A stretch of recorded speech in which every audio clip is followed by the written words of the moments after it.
Sí, ya habéis terminado. Bueno, queda la clausura. Clausura queda, ¿no? Una cola, la cola al salón. También es que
En las capitales sí que se enfadan.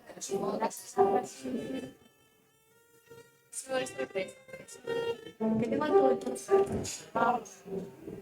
Es otra cosa.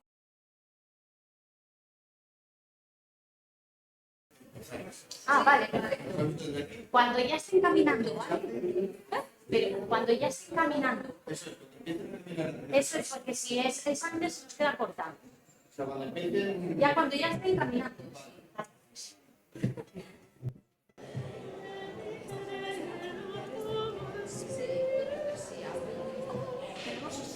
Ya, mira, hazme los coros, hazme las cuentas. Si hago, no sé, el tono.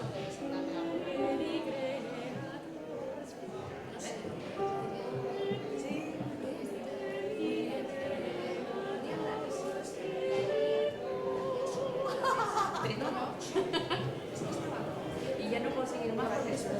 Sí, pero mira que es fácil transportar cantando, pero ahí eso no te para.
Señoras y señores claustrales, sentaos y cubríos.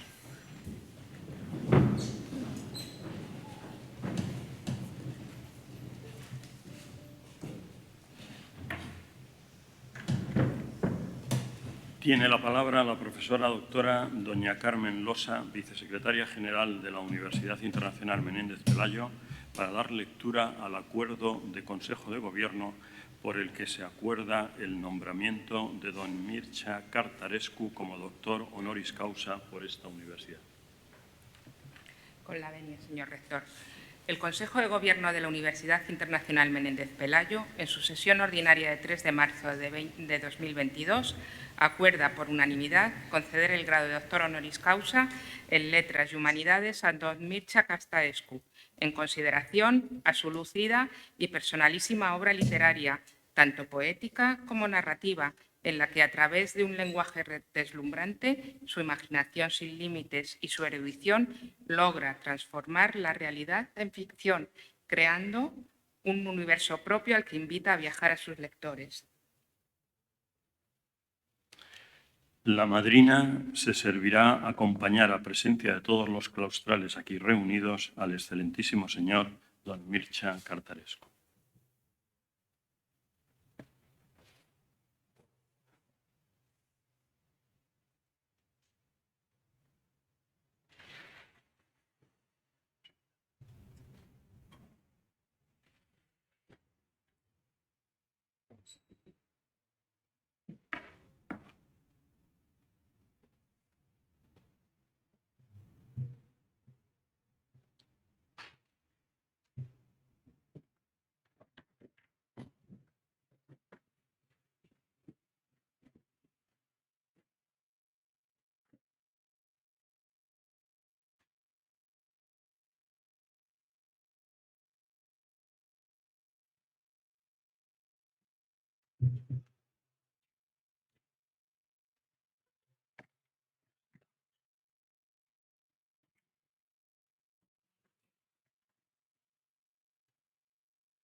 Tiene la palabra la profesora doctora doña Fanny Rubio, madrina del señor Mircea Cartarescu, para pronunciar la laudatio.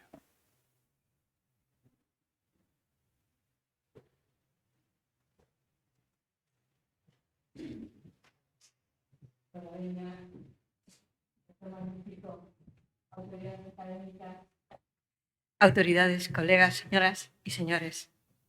Los contratiempos y el COVID crearon la prodigiosa casualidad de traerme hoy a esta orilla del mar del poeta del libro de las alucinaciones, José Hierro, con recuerdo que sumo al antiguo rector de esta casa, Francisco Indurain, y al profesor José Luis López Aranguren, con quien coincidí en esta universidad, que junto al poeta José Ángel Valente nos habló a la generación de los 70, hoy, sutilmente, a mi parecer, borrada en su propio país, la memoria de la filósofa María Zambrano. Fue a primeros de los años 80, aquí, en esta universidad, cuando lo imposible empezaba a ser posible. Como tanto María Zambrano como el escritor protagonista de esta ceremonia, Mircea Cartarescu, nos recuerdan. Felicidades a la UIMP en su feliz 90º aniversario, que revive este día el impulso de don Ramón Menéndez Pidal como rector y del poeta Pedro Salinas como secretario general, en la persona del rector Carlos Andradas, a quien me une, junto a los anteriores, una importante etapa en la Universidad Complutense.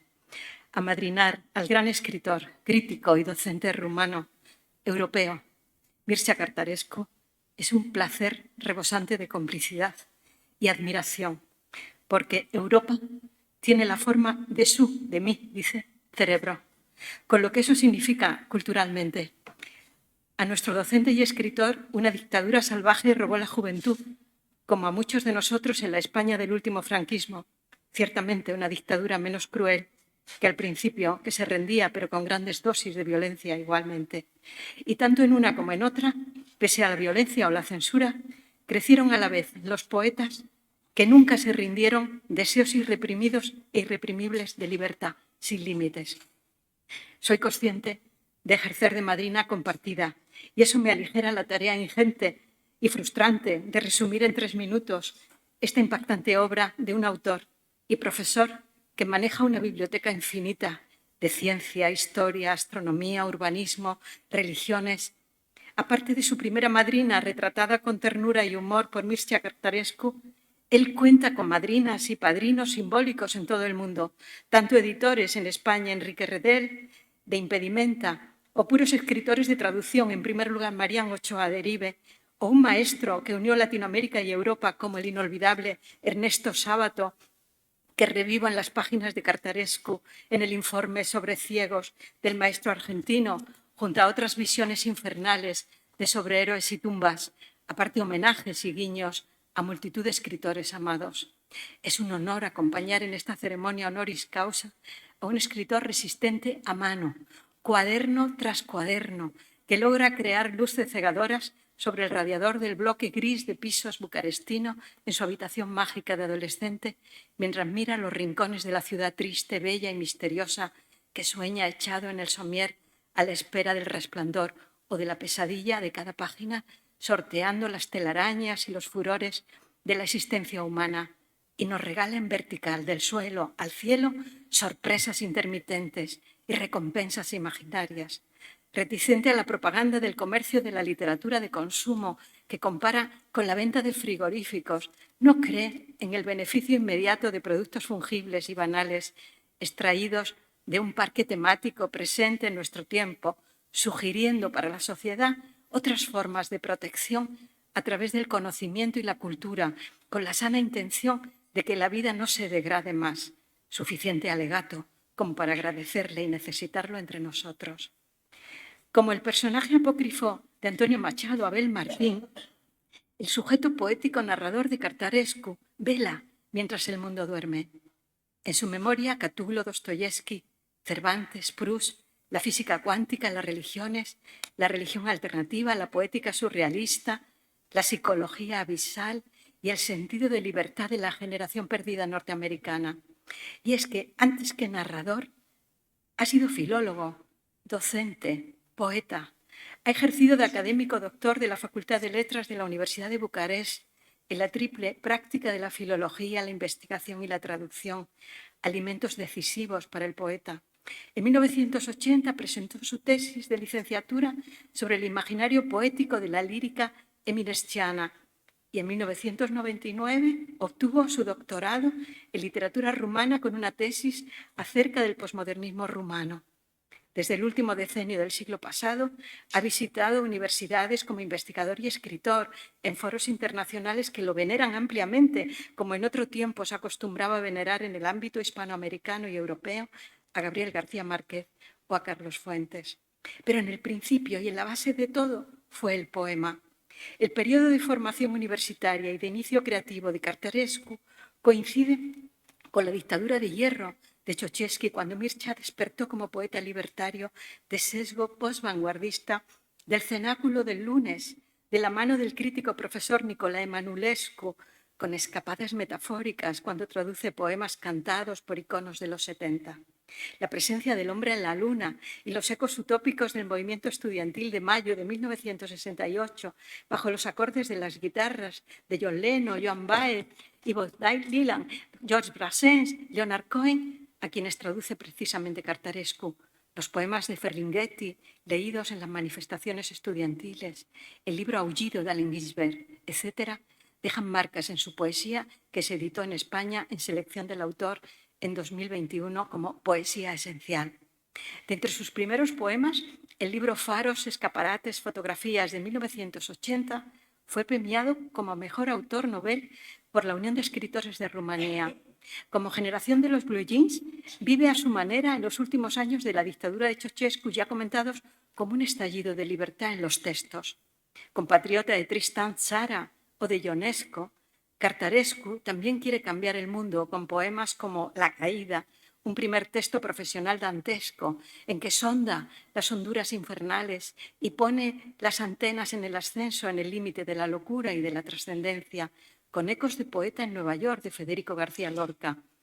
De ahí estos versos: anima, anima tus pulmones con el cincel hasta que estallen, hasta que se llenen de musgo y moho, hasta que se cuele por ósmosis la primavera. Y otras composiciones bajo influencias de Eliot, de Joyce, Ginsberg, Kerouac y referentes de la literatura norteamericana como John Ashbery, creando poemas llenos de ritmo, apoyados en el lenguaje coloquial, salpicados de humor y la ironía de la vanguardia y los procedimientos intertextuales de base posmoderna, pero ligados al onirismo rumano que concibe el sueño como la parte de realidad más lúcida. El onirismo enriquece a favor del sueño visionario el concepto surrealista latente a lo largo del siglo XX en Europa e Hispanoamérica.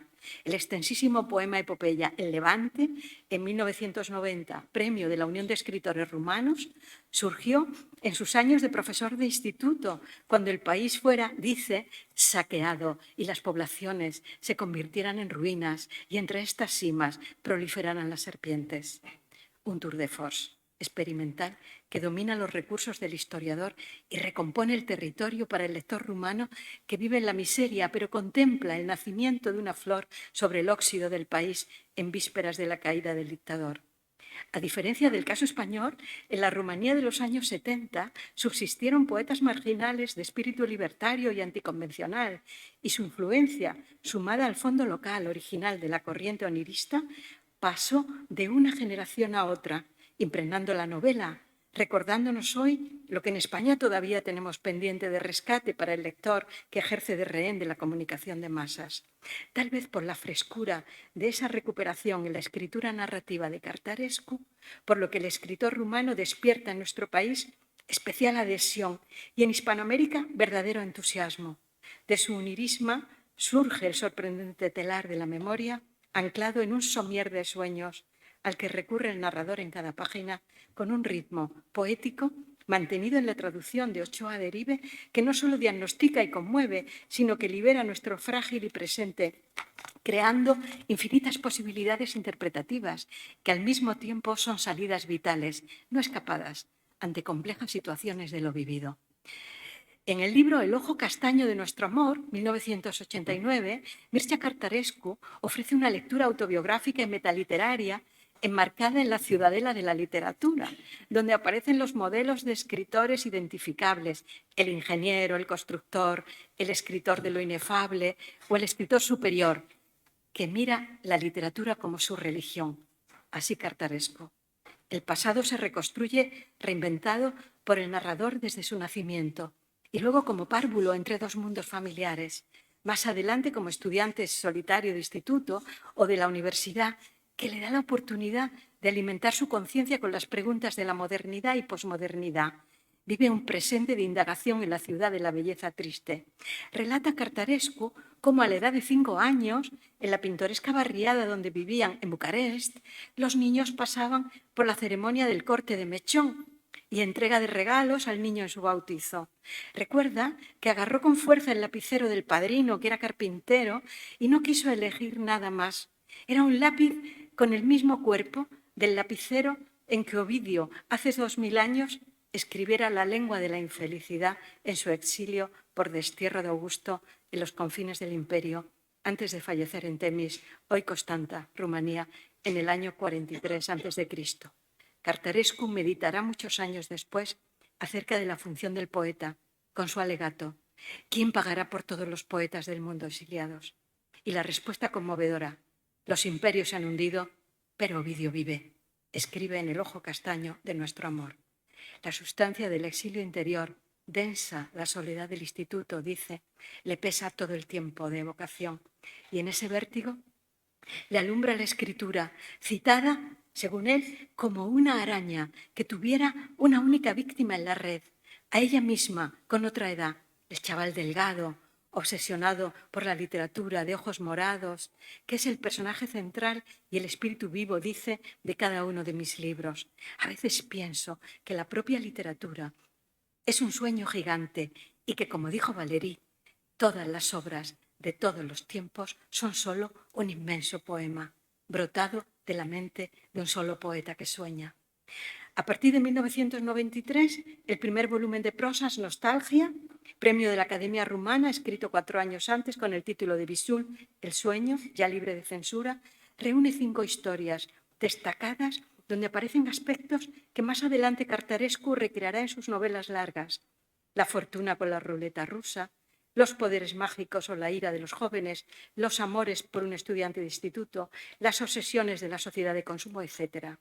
El ruletista, verdadera obra maestra en las apuestas de la literatura, integra una teoría de la ficción, publicada de manera independiente con traducción e introducción de Mariano Ochoa. Después Travesti, 1994, novela tortuosa y genial, indaga en el misterio del doble. Prosas fantásticas, de raíz poética como lo es toda su escritura, haciéndole decir que no cree en los narradores que no sean poetas y que su obra, gracias al ritmo y a las distintas fórmulas que emplea, es un poema en prosa, cisterna de oro líquido de la humanidad, sustancia que buscamos en todas partes, en cada esfuerzo humano, poesía. De ella surgen en el plano de las sombras las cavidades infernales que aguardan en la hondura de los relatos cegadores hasta ser alumbrados plano a plano.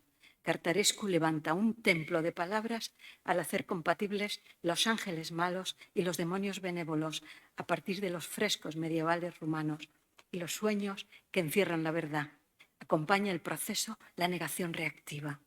Sus cumbres a partir de ese momento son Solenoide, compleja y ajustada novela centrada en un profesor frustrado y soñador obcecado que medita en medio de las ruinas y la locura, una deslumbrante autobiografía con recursos de ciencia ficción y numerosos procedimientos intertextuales reconocibles por el lector atento como parte de la obra de Cartarescu, entre paréntesis y en línea con la humildad mostrada acerca de los premios, destacó como uno de los mejores libros del año 2015 y en 2018 obtuvo el premio Formentor de las Letras.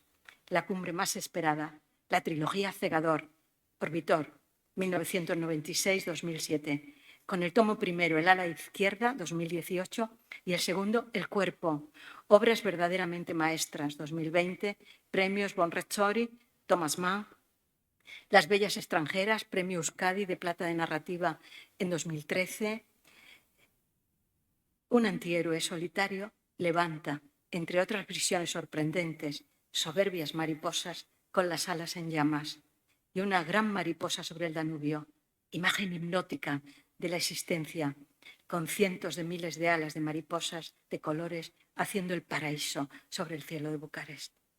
Mircea Cartarescu une este universo magistral rico en estratos ficcionales con un hiperescritor, puro instrumento de la escritura a través de la cual se manifiesta el hipertiempo, el hiperespacio y el hiperpensamiento. Así de claro, los ejes de una novela nave espacial de ritmo poético a partir de algo tan aparentemente insignificante y visionario como una ventana oval situada en un bloque de pisos de la melancólica Bucarest, donde un adolescente con las piernas sobre un radiador o echado en el somier de los sueños recrea el mundo que tiene a su alcance en cuadernos manuscritos sin correcciones hasta conseguir darle forma humana. Al leerlo y escucharlo, comprendemos que Mircea Cartarescu hable de no formar parte del mundo literario, sea local o universal, y haber publicado siempre casi por casualidad. Por eso gratifica profundamente compartir su visión actual del triste panorama, cito, de una civilización sin cultura, de una cultura sin artes, de unas artes sin literatura, de una literatura sin poesía y de una poesía sin lirismo. Así de valiente. Con Cartarescu y en Santander nos hacemos la misma pregunta.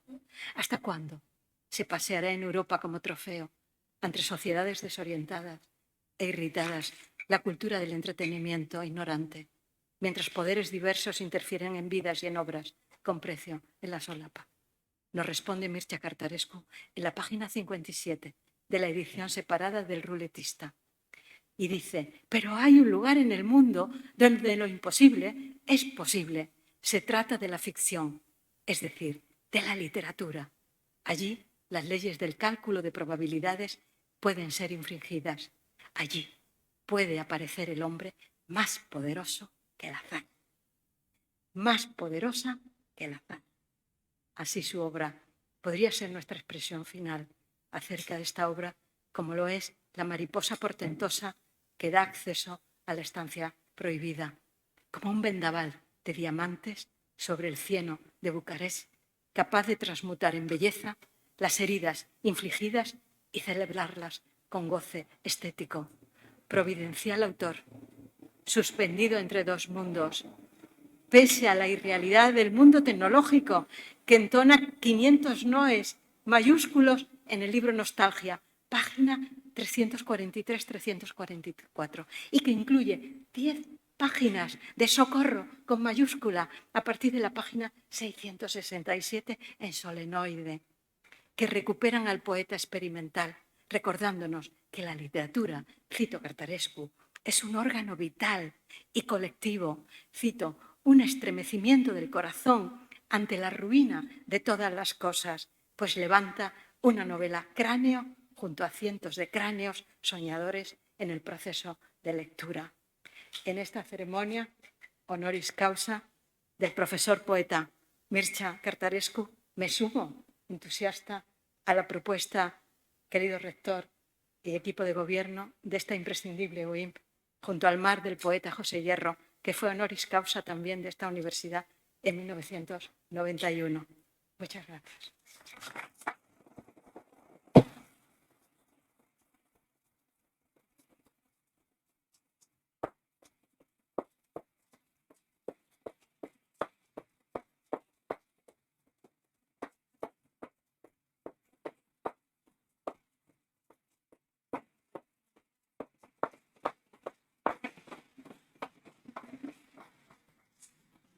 Se va a proceder a la toma de compromiso al señor don Mircea Cartarescu como doctor.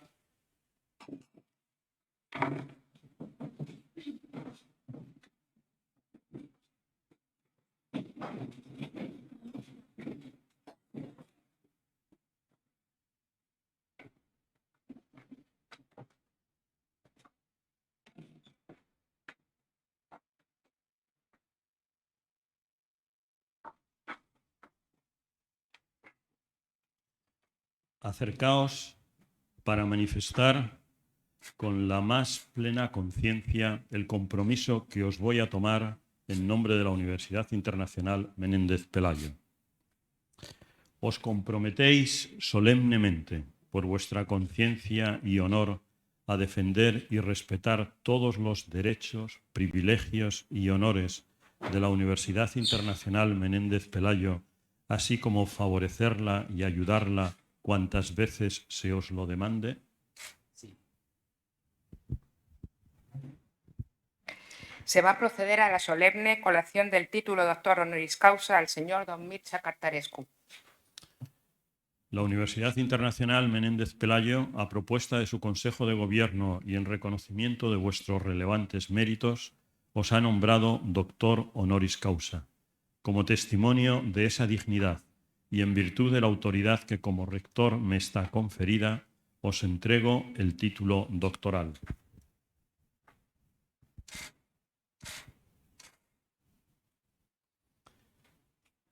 Además, os impongo el birrete laureado, símbolo de tan alto honor. Llevadlo sobre vuestra cabeza como corona de vuestros estudios y merecimientos.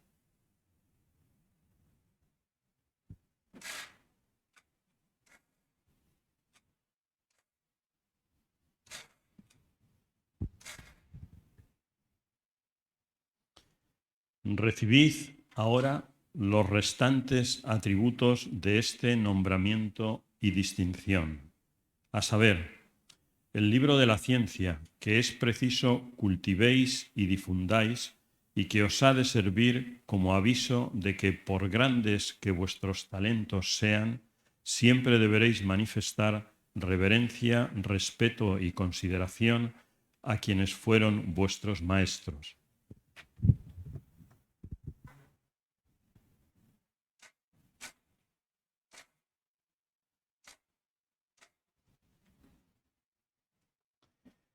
El anillo que en los pasados tiempos se entregaba en esta solemne ceremonia como emblema del privilegio de firmar y sellar los dictámenes, consultas y arbitrajes de vuestra ciencia y profesión.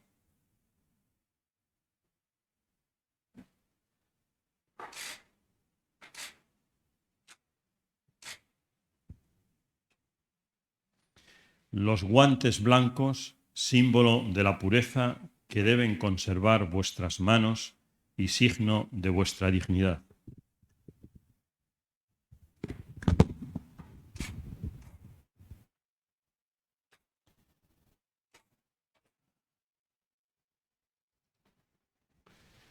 Doctor Mircea Cartarescu, quedáis incorporado al cuadro de doctores de la Universidad Internacional Menéndez Pelayo.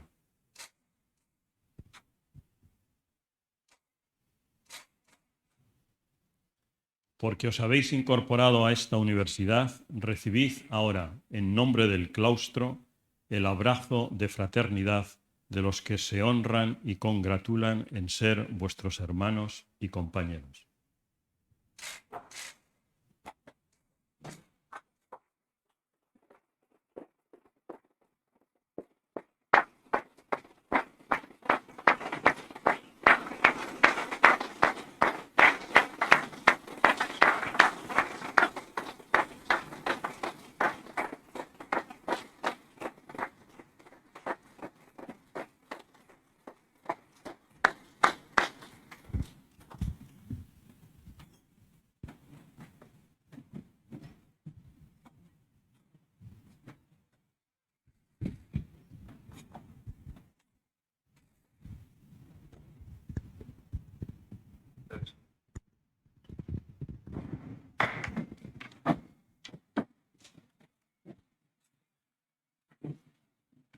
Tiene la palabra el doctor Mircea Cartarescu para pronunciar su discurso de ingreso en este claustro.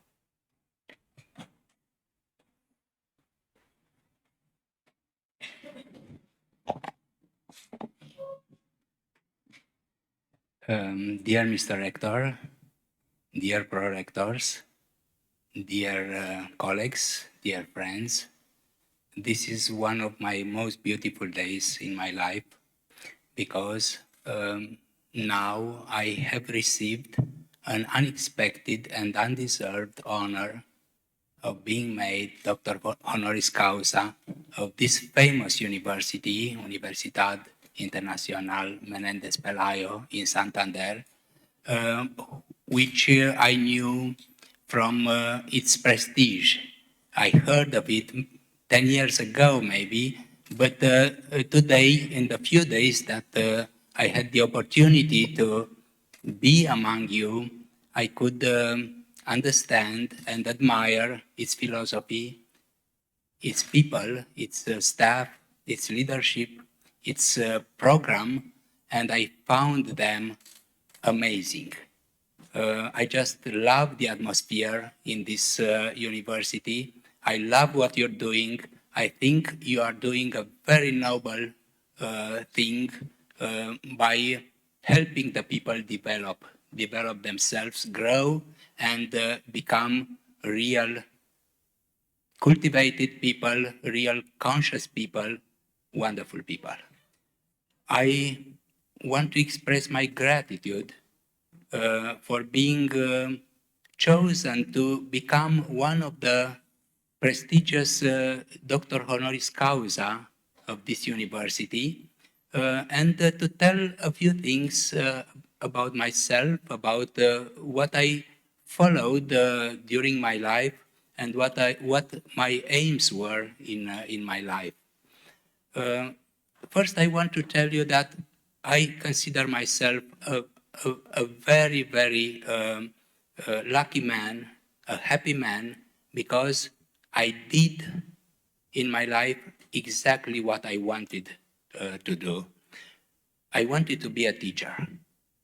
I think being a teacher is one of the noblest, not only profession, but vocation that someone can have. Being a teacher means creating and maybe inventing the future.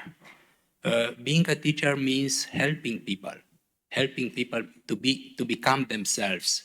Being a teacher is not sharing your knowledges, but sharing your wisdom, but sharing your way of thinking, sharing your values to the new generations. I had the honor to be a teacher from when I finished my faculty, when I was sent to the margins of Bucharest in a sort of a small village with very poor people, with very poor students that came to that modest high school to learn to become real citizens, real people. I stayed there for 10 years teaching for the little children between 7 and 14, and I was very happy to do that. Not only because I love children very much, but because for me it makes no difference if you teach in a high school, in a college, or in a university. It's teaching. It's the noble act of teaching, of promoting future, I would say. Afterwards, after the Romanian Revolution came, I had the possibility to teach in the University of Bucharest, where I continue to teach till today for 31 years. And I also had the the chance of teaching abroad. I taught for long years in the University of Vienna, in the University of Amsterdam, and in the Freie Universität in Berlin, where I had the joy of meeting all kinds of very interesting students, students that not only learned from myself, but I learned from them. I learned from them as much as they learned from me, because I think the process of teaching is not unidirectional, but bidirectional. You learn from the youngsters. You learn from their way of being, which is different from yours, because they are other generation. They have other views on the world. They have other views of how to live your life. So being with youngsters, it was very important for me all the time, because in a way I felt younger myself. I shared their youth, their being spontaneous, their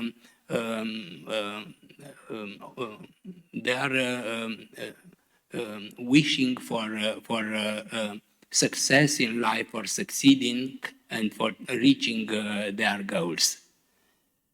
But at the same time, another love of my life was being a poet. Even till now, I consider myself being a poet, and the poetry is the art that I praise most. I praise most of all the arts, and I would say of all the human fields, all the human domains. This is because poetry is not only about writing poems, about writing books, collections of poetry, but it's a way of living. It's a way of seeing things. It's a way of being connected to the human destiny. Poetry is not to be found only among the arts. It's not only an art among other ones like sculpture, drawing, music, and so on. But it's universal. You can find poetry everywhere. You can find it in mathematics, for example. Many times the mathematicians say, what a beautiful demonstration. Well, that aesthetical beauty of a demonstration is poetry. The quantum physics is pure poetry. Letting alone the mathematical apparatus, what happens there in the subnuclear world, it's counterintuitive. It's not logic. It's like things happen in a poem. And I have always thought that actually we are all living in a huge poem. We are all characters in a huge novel or poem, which is the creation, the whole creation. And to make you understand a bit better what I mean when I speak of poetry, I would tell you 3 very short and very nice Oriental stories by which I would like to express why poetry is not only an aesthetic act, but it's pure wisdom. It's wisdom and this grace. The first one is from the Arab world. It's about a caliph who had lots of ambitions, but one of them was to be a king of culture. He had great praise for culture. So he had this ambition to have the largest library in the world. And he collected in that library all the books he could find. So he thought he had concentrated in this library the whole human wisdom. But when he had the library, he went inside, and when he saw so many books, thousands of books, he was scared. He couldn't read them all during his life because he had to wage wars. He had a big harem. He had things to do.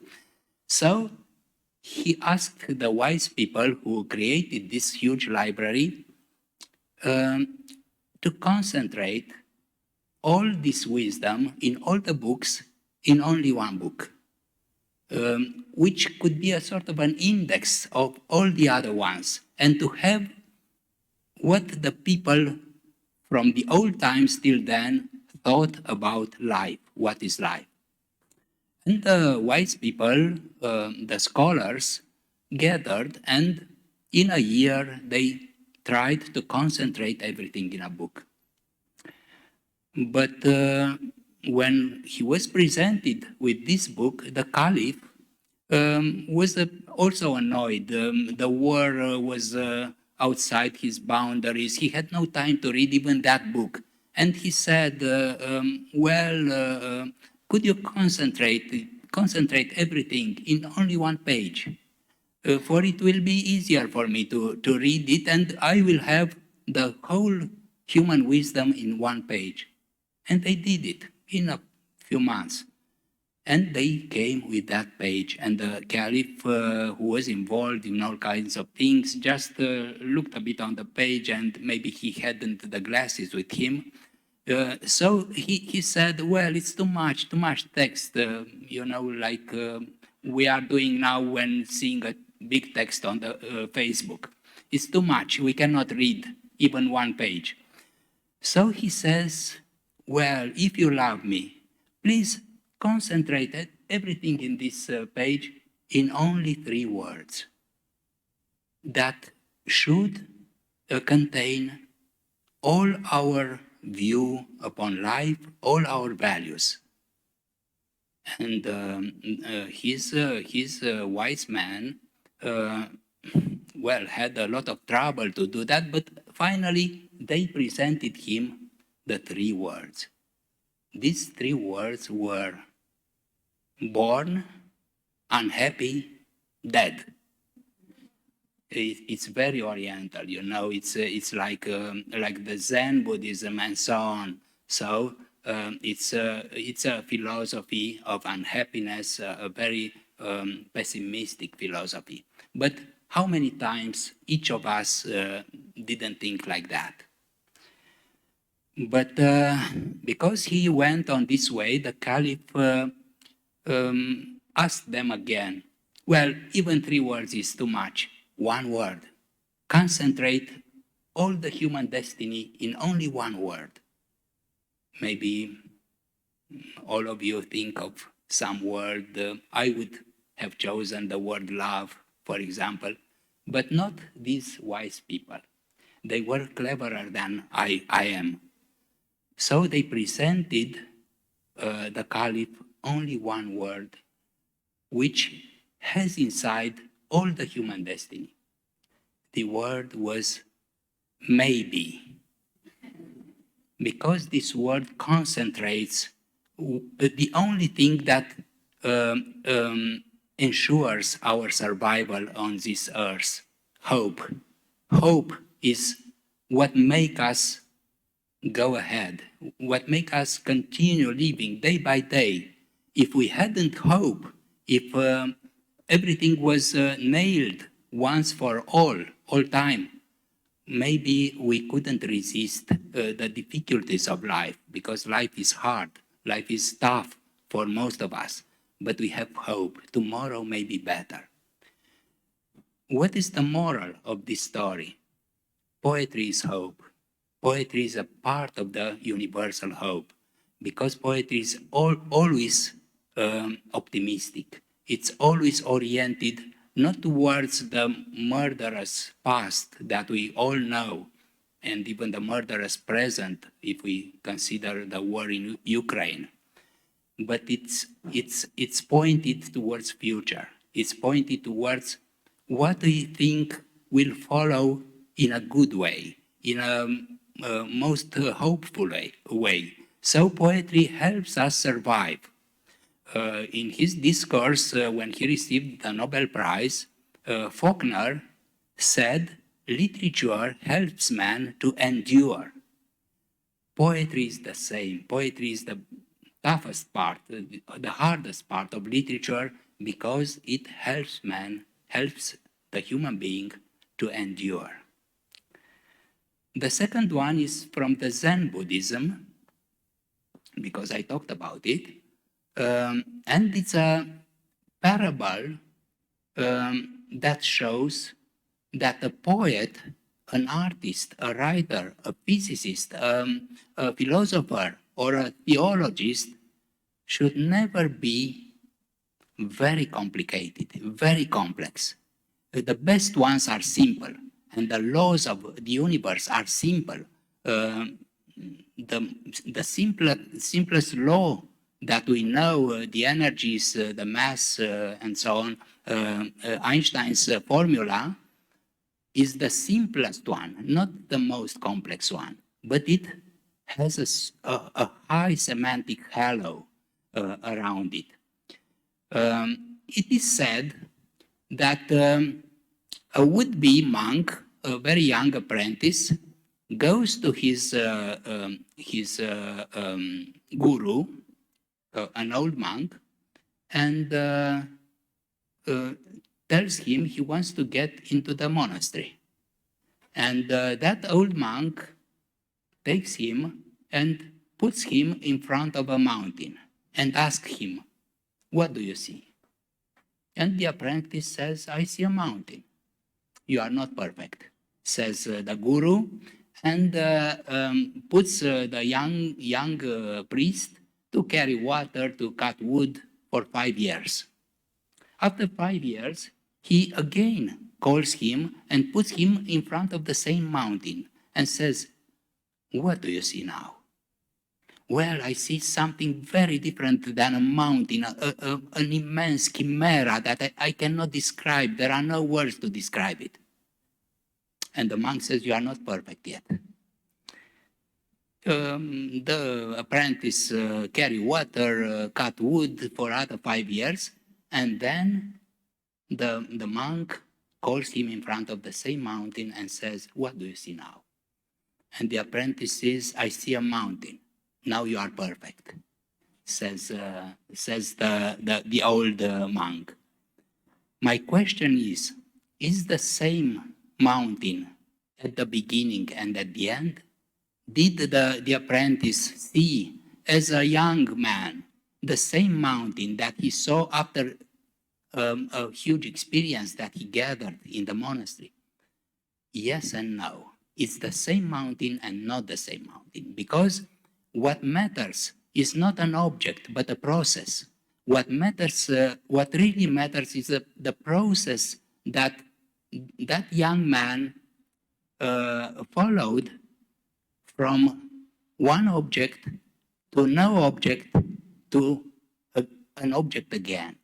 So, sciences, philosophy, theology, poetry should be simple, but not the simplicity of the naive way of seeing things, but a simplicity that passes through complexity. So if you are a very, very complicated poet who creates some complex linguistic words, you are not yet completed as an artist. You are completed when you write simply, when your poetry goes right to the heart of the reader. And the third one that I want to tell you is my favorite. Now it's from the Christian world because it's about a monk, but a Christian one. It's a hermit somewhere north of Africa who in his youth left his village and went to the desert and stayed there for 40 years.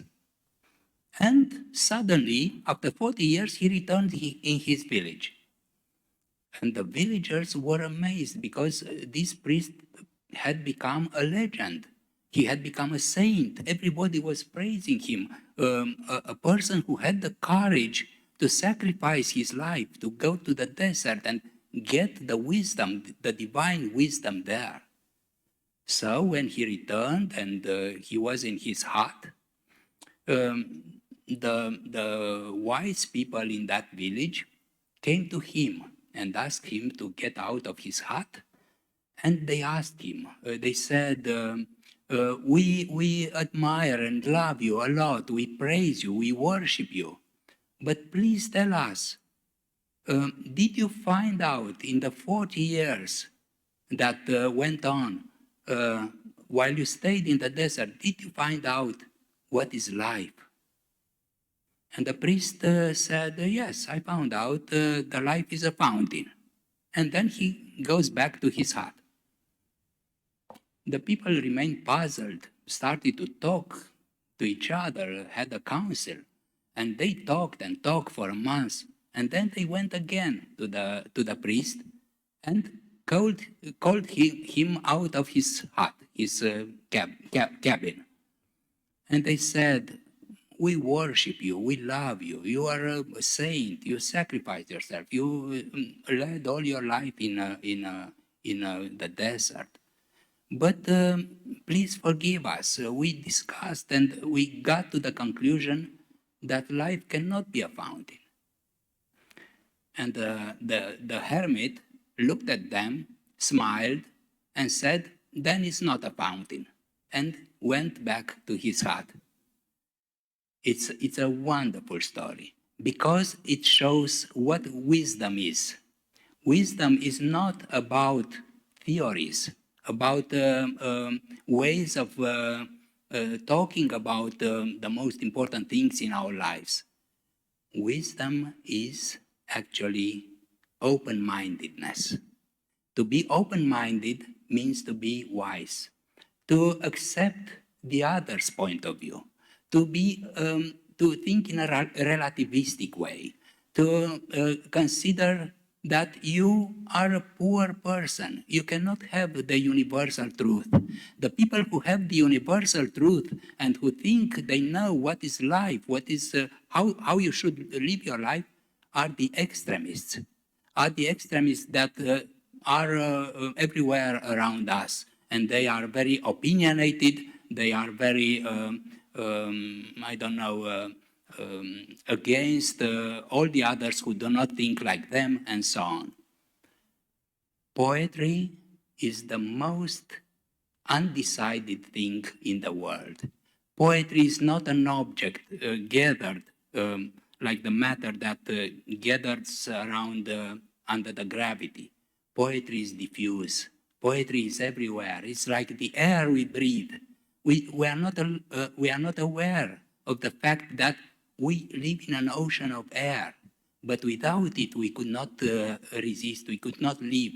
Poetry is the same. Poetry is basic. It's a basic need for us, but we are not aware of it. Sometimes we despise it because we think the poets are people with their head in the clouds that don't understand anything.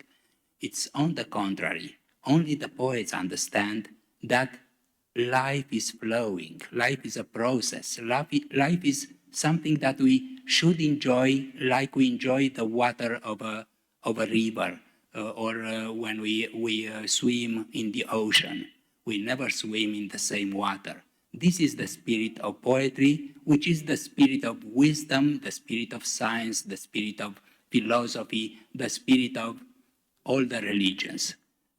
Poetry helps us to live, helps us to survive, because it is concentrated in only one word, maybe. Thank you so much.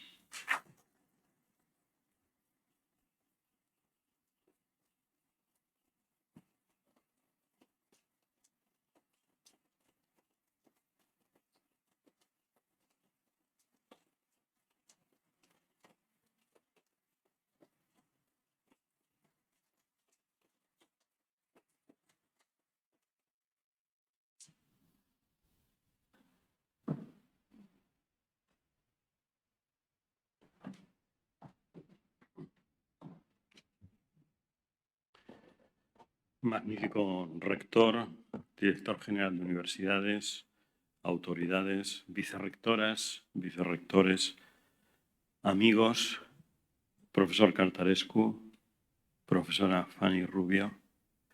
El pasado día 21 de julio acogimos aquí en nuestro claustro como doctor honoris causa a un artista excepcional, el escultor Jaume Plensa. La semana pasada lo hacíamos con una mujer científica extraordinaria, Luisa de Cola. Hoy tenemos la enorme alegría y el privilegio de recibir a un escritor magistral que ha transformado el panorama literario rumano, europeo y mundial, el profesor Mircea Cartarescu. Todas ellas personas magníficas con cuyo reconocimiento queremos mostrar el compromiso, la devoción y la admiración de la UIM por las más altas cotas del conocimiento encarnado en el arte, la ciencia y la literatura. Gracias, querida Fanny, por la hermosísima laudatio con la que nos has deleitado. Homenajeamos hoy a un escritor con una imaginación desbordante, capaz de transformar la realidad en ficción y sumergirnos en un universo propio donde, como nos señalaba la propia Fanny Rubio, lo imposible se hace posible, donde las leyes de la probabilidad no se cumplen, liberándonos así del encorsetamiento cotidiano. Porque no es esa acaso la labor de la literatura, sino utilizar el lenguaje, las palabras, ese atributo intrínsecamente humano para elevarnos, hacernos soñar, emocionarnos, crear universos alternativos, imaginar objetos y criaturas poderosas, ya sean solenoides, mariposas, héroes que viajan a Ítaca, caballeros andantes que pelean contra gigantes o humanos que aparecen transformados en insectos. Leer, leer y leer. El mismo Cartarescu nos relata que siempre se recuerda a sí mismo con un libro en las manos. Esta es sin duda la gran escuela de los grandes escritores. Cartarescu se inicia en el mundo de la literatura como poeta, siendo ya reconocido en Rumanía en los años 80 como un miembro destacado de la generación de los Blue Jeans. Y tras la Revolución Rumana, como él mismo nos cuenta, la Revolución de 1989, decide, tras alumbrar un inmenso poema épico, El Levante, abandonar el género poético para escribir en prosa, convencido, nos dice, un poco sorprendentemente, de que el poeta, entendido como persona que escribe poemas, tiene una duración temporal de apenas una decena de años. Y eso no significa que piense que la poesía caduca, porque al mismo tiempo, como nos ha contado hoy mismo aquí, él reivindica la poesía como una forma de mirar y ver el mundo y que, por tanto, supera los poemas en cuanto a forma literaria. Esa capacidad temporal del poeta a la que me refería me evoca una coincidencia, seguramente no casual, con el mundo de las matemáticas, donde, como saben, la medalla Fields se concede según una norma jamás escrita solo a menores de 40 años. La medalla Fields es el máximo reconocimiento en la disciplina de matemáticas. Solo a menores de 40 años, con el argumento, tampoco nunca escrito ni demostrado, de que los descubrimientos más elevados en esta disciplina, lo que podríamos llamar la poesía matemática que suponen los grandes descubrimientos disruptivos, solo es posible en la juventud y en el intervalo del decenio explosivo entre los 25 y los 35. No es el único guiño que Cartarescu hace a las matemáticas. Aparecen también en la fascinación de cómo, mediante unos simples números, se pueden medir inmensidades que superan con mucho todo lo que nuestro universo contiene, asomándose así al infinito de Cantor, o también en la fascinación, como también la tuviera Borges, por el tesseracto de Howard Hinton, transformado en solenoide, en metáfora de mundos que escapan de la cárcel de las 3 dimensiones en que vivimos confinados. Dice Cartarescu, nada es más fácil que ayudar a un prisionero a huir si tienes una dimensión más que él. Lo coges entre los dedos, lo levantas en perpendicular sobre su mundo y lo llevas a un nuevo espacio por él inimaginable. No es Cartarescu un autor de fácil lectura. La impresión que recibe el lector ante sus obras es de total deslumbramiento. Su lenguaje espléndido, su léxico riquísimo, exuberante, barroco, con construcciones originales, metáforas pasmosas, que ha sido comparado con el realismo mágico de los autores latinoamericanos. Autores que, como él, a partir de ahora, están unidos a la historia de nuestra universidad. Borges, Carlos Fuentes, Vargas Llosa, Ernesto Sábato.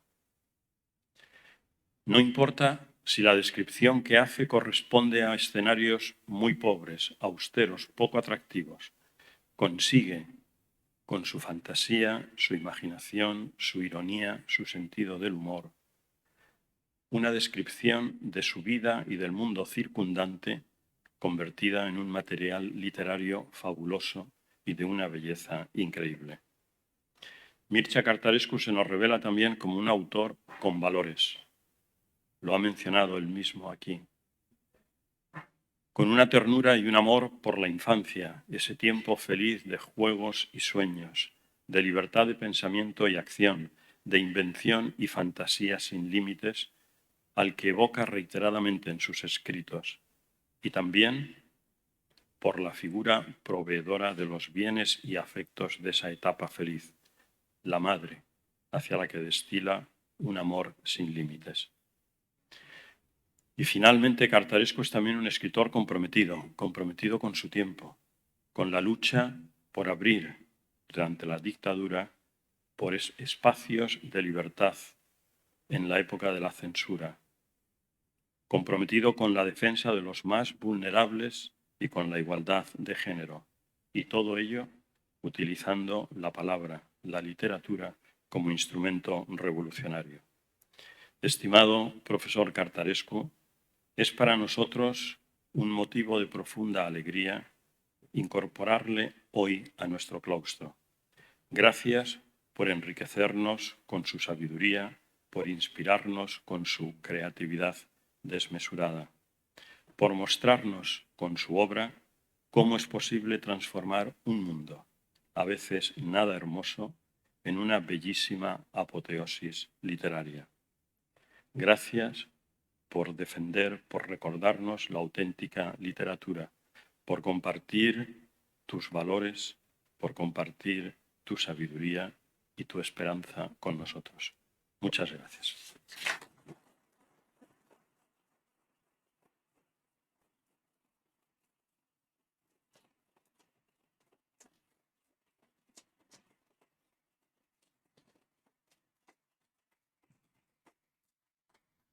Nos ponemos en pie para escuchar el Gaudeamus Igitur.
Se levanta la sesión.